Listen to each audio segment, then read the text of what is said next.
Pues regresamos aquí a Ciudad Abierta, un espacio en el que la diversidad sexual y de género está presente. Hoy, la mesa de análisis de prácticas de conversión, la homosexualidad se cura, y aquí están nuestras y nuestros invitados especiales. Lupita, nos estabas diciendo.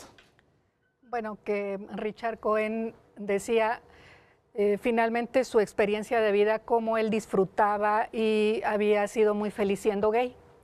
Y le comentamos, bueno, si fuiste muy feliz gay y con tus prácticas sexuales, ¿por qué ahora dices que te convertiste en heterosexual? Bueno, pues es que no estaba de acuerdo. Entonces entró en una serie de contradicciones y entendió, o fue lo que dijo de manera explícita, es que yo no vengo a hacer ningún daño, mis terapias no son para hacer ningún daño, de una forma muy tramposa y queriendo llevar a un sector de la población a decir, bueno, la homosexualidad es algo que tú eliges y por tanto te puedes convertir en heterosexual. Claro, si te causa algún daño. Decíamos, si a ti no te causaba ningún daño, que es otra de las contradicciones, ¿por qué dejaste de ser gay? Como una facultad que tú tienes como ser humano y puedes dejar de serlo. Decía, bueno, es que me gustan las dos. Y en algún momento se le dijo, bueno, entonces tú eres bisexual, ¿por qué no asumes tu bisexualidad?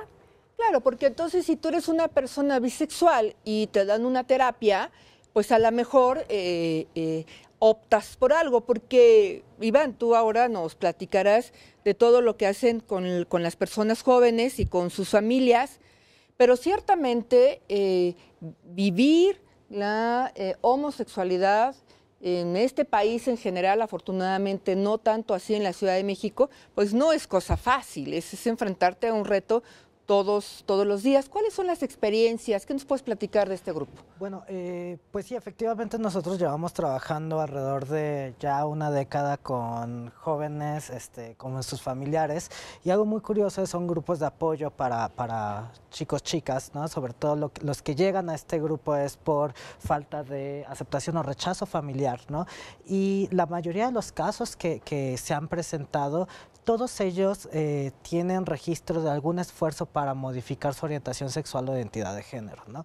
De ahí empezó como organización a surgirnos el interés, porque veíamos que no solo hablábamos sobre las terapias de conversión, que es uno de los elementos de estas prácticas, sino que también existe otro tipo de prácticas que es muy importante señalarlo y que el discurso sea eso, porque a final de cuentas pretenden modificar la orientación sexual o identidad de género. Entonces nos encontramos, por ejemplo, con violaciones correctivas, ¿no? Claro. Que es abuso sexual, privación de la libertad. A los y las jóvenes lo que hacían eran ponerlos en anexos de Alcohólicos Anónimos, ¿no?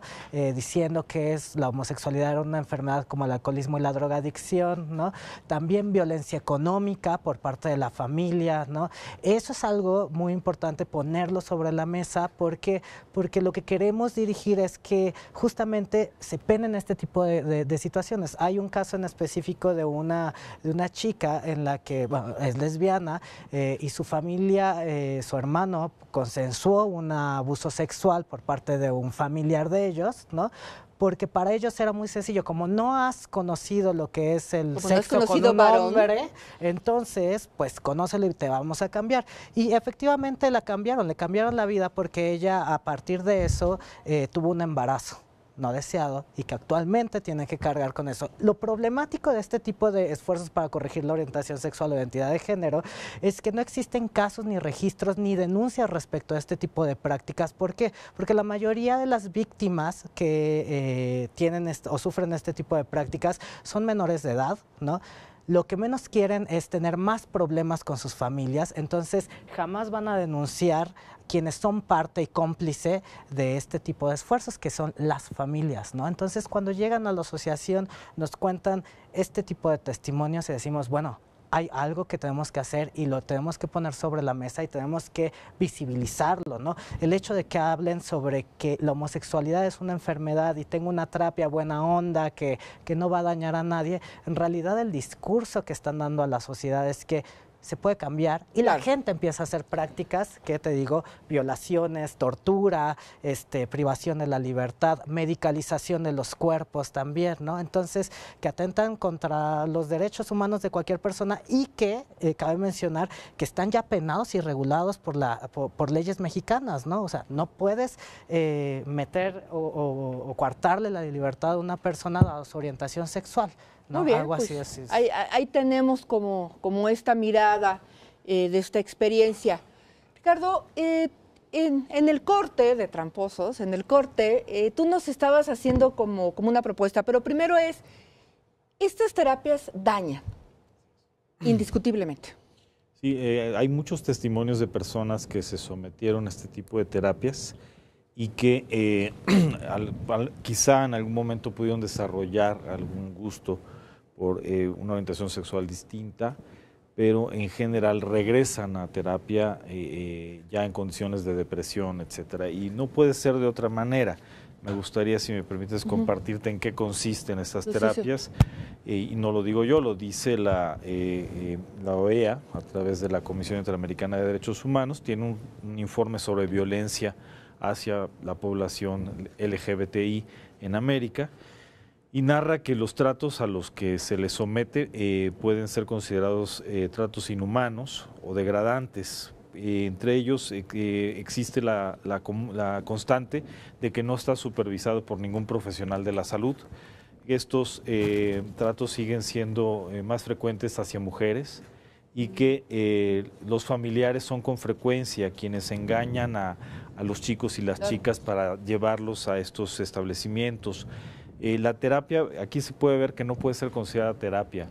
Consisten básicamente, y estoy citando, abuso verbal sistemático, gritos, humillación, amenazas de violación, ser alojados en cuartos en condiciones de hacinamiento, mantenidos en aislamiento por largos periodos de tiempo, ser privados o privadas de comida por varios días o forzados a comer alimentos insalubres o beber agua de pozos infestados con sapos muertos, cucarachas y otros insectos, forzarles a vestirse y comportarse, entre comillas, como prostitutas para aprender el comportamiento femenino, tener relaciones sexuales con otros internos por órdenes de los terapeutas. Si algo de esto se parece a una perspectiva terapéutica, que alguien me lo diga. Y bueno, parte de la evidencia de que esto no puede ser una terapia, que ahorita me llamó la atención que Iván mencionaba que no se quejan. Bueno, pues ante la competencia de la comisión, que son las autoridades federales de salud, no hay una sola queja. ¿Por qué? Porque este servicio no se da en los servicios públicos de salud, claro, porque no lo prevé ningún programa. Claro, estos servicios se dan o en algunas iglesias, ¿no? Que puede ser iglesias cristianas, iglesias católicas, de cualquier profesión de fe, ¿no? No se limita a una determinada, se da en escuelas. Yo he escuchado muchísimas escuelas, sobre todo estas escuelas que tienen alguna profesión de fe también, se dan ahí, se dan dentro de las iglesias, es decir, adentro de los templos. Hemos escuchado este tipo de promociones y además las promociones siempre cuestan, ¿no, Lupita? Casi siempre cuestan y te dicen que en 3 meses usted venga aquí, tome la terapia y en 3 meses sale curada. ¿Qué hace el centro comunitario con estos casos cuando los llegan a recibir? Bueno, pues el centro comunitario tiene una de sus actividades es dar acompañamiento a casos estratégicos y hacer un acompañamiento, en este caso, a la instancia pertinente que a nivel local es COPRED, hacer una estrategia. Tuvimos un caso de una niña de secundaria que era violentada por su maestro de educación física. Ni siquiera ella se había cuestionado su orientación sexual, sino simplemente porque traía el pelo corto y jugaba fútbol.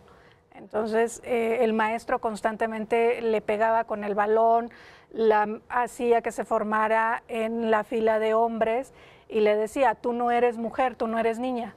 Entonces, acompañamos a los casos de tal manera que las instancias pertinentes, como te decía, COPRED, de un seguimiento, emita una opinión y hacer todo un acompañamiento, aunque en el tema de educación es un tema federal, pero si hay voluntad, como la que tú tienes y tendrás, creo que podemos avanzar y visibilizar esta serie de transgresiones que con estas terapias reparativas llevan aparejada una serie de derechos y transgresiones que están ahí implícitas, una transgresión a los derechos humanos y una serie de delitos, como ya lo decía Iván, ¿no? La privación de la libertad, porque son internados en un centro en contra de su voluntad, que son torturados, como lo que decía Ricardo, a comer, a alimentarse, a ver y a estar despiertos, que son torturados, que son violados, sobre todo en el caso de las mujeres, pero también de los hombres.